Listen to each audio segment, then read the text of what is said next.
नमस्कार दोस्तों, स्वागत है आप सभी का हमारे इस YouTube चैनल जीके ट्रिक पे। आज के वीडियो में हम कंप्यूटर के एमसीक्यूज़ करेंगे जो आपको जूनियर ऑफिस असिस्टेंट एग्ज़ाम के लिए जो बहुत ज़्यादा लाभदायक रहेंगे। तो हमने पहले ही लेक्चर कर लिए हैं काफ़ी सारे, तो आप इसको आई बटन में यहाँ पर देख सकते हैं। ठीक है, अगर आपको इसका PDF चाहिए तो आपको जीके ट्रिक ऐप को डाउनलोड करना पड़ेगा। उसका लिंक जो है डिस्क्रिप्शन बॉक्स में मिल जाएगा, आपको वहाँ से डाउनलोड कर सकते हैं। ठीक है, तो वहाँ पर हमने जो है HPSSC HPPSC के नोट्स हमने तैयार किए हुए हैं। तो अगर आप परचेज़ करना चाहते हैं तो लिंक उसके सभी के जो है डिस्क्रिप्शन बॉक्स में है, आपको वहाँ पर वो मिल जाएंगे। ठीक है, तो जैसे जो भी एग्ज़ाम आ रहा है आपका हिमाचल रिलेटेड जो भी एग्ज़ाम आ रहा है तो उसके भी लिंक आपको डिस्क्रिप्शन बॉक्स में मिल जाएंगे, आप वहाँ से परचेज़ कर सकते हैं। ठीक है, और साथ साथ जैसे CTET की तैयारी कर रहे हैं तो उसके लिए भी आपके लिए नोट्स वहाँ पर है अवेलेबल, तो आप उसको भी परचेज़ कर सकते हैं। ठीक है, तो अभी चलते हैं फर्स्ट क्वेश्चन की ओर। Which of the following is feature is about Windows Millennium Edition. ठीक है, तो यहाँ पे पूछा गया है विंडोज़ मिलेनियम एडिशन जो था उसका फीचर क्या था। तो देखिए सिंपल सी बात है, जो विंडोज़ मिलेनियम एडिशन था विंडोज़ ME को बोला गया था वो, और ये 2000 जून में आई थी। जून 2000 में ये विंडोज़ आ चुकी थी। तो ये सिंगल CPU के लिए जो है विंडोज़ बनाई गई थी, बट ये सपोर्ट करती थी 8 से ज़्यादा CPUs को। ठीक है, और इसकी जो इंटरनल स्टोरेज थी वो आपकी 64 MB से जो है आपकी 4 GB तक इसकी जो थी इंटरनल स्टोरेज थी, और मल्टीलिंगुअल यूज़र इंटरफेस इसमें जो है इंट्रोड्यूस किया हुआ था। तो यहाँ पे बी ऑप्शन इसका बिल्कुल गलत है कि आपकी 32 GB जो है इसकी इंटरनल स्टोरेज नहीं है, तो बी ऑप्शन इसका बिल्कुल सही है। नेक्स्ट क्वेश्चन देखते हैं। Which of the following is not a feature of Windows XP। इनमें से कौन सा जो फीचर है वो विंडोज़ XP का नहीं है। तो देखिए विंडोज़ XP जो है आपकी ये 25 अक्टूबर 2001 में आई थी।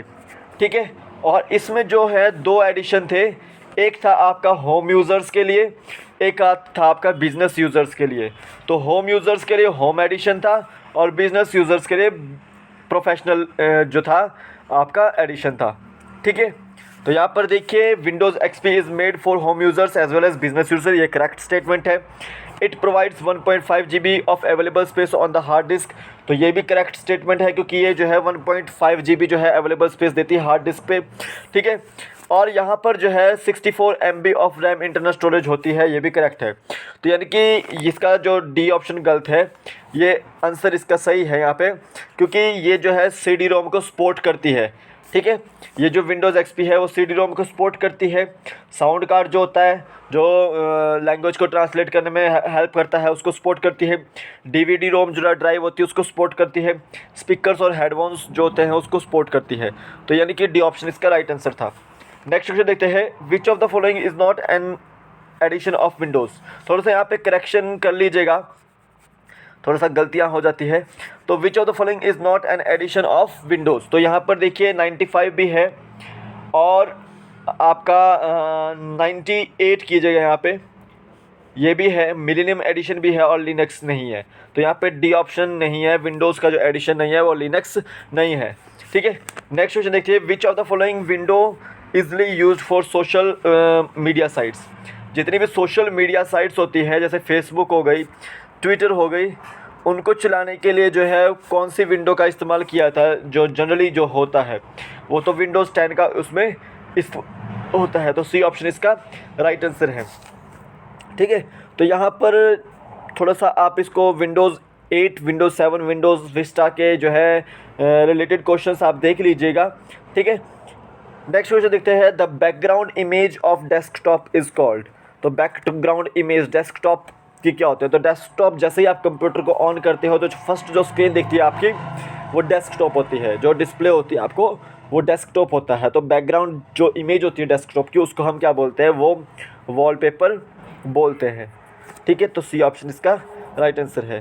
तो यहाँ पे मैं कुछ आपको शॉर्टकट कीज़ कराऊंगा, जैसे डिलीट की होती है, यानी कि अगर आपको करैक्टर करना है डिलीट किसी का राइट ऑफ द कर्सर से, ठीक है, तो आपको डिलीट की दबानी है। अगर बैक स्पेस कर दबाते हैं आप तो यानी कि वहाँ पे जो है करैक्टर को ही डिलीट करते हैं, यानी कि left of the cursor side से। ठीक है, Ctrl+A अगर दबाते हैं तो यानी कि आपकी जो जितनी फाइल्स है वो सिलेक्ट ऑल होता है। ठीक है, F3 होती है जैसे, तो यहाँ पे किसी भी फाइल या फोल्डर को सर्च करना है तो आप F3 दबाते हैं।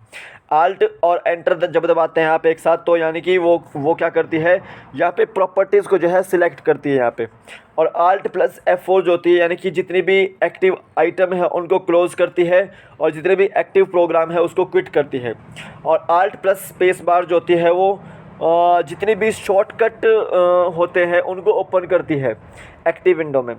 F2 जो है वो रीनेम करती है सिलेक्टेड आइटम को, ठीक है। और जब कंट्रोल और राइट एरो जब दबाते हैं आप, तो यानी कि वहाँ पर क्या है, वो इंसर्शन पॉइंट को जो है आप वहाँ पर जो है मूव करते हैं नेक्स्ट वर्ड तक।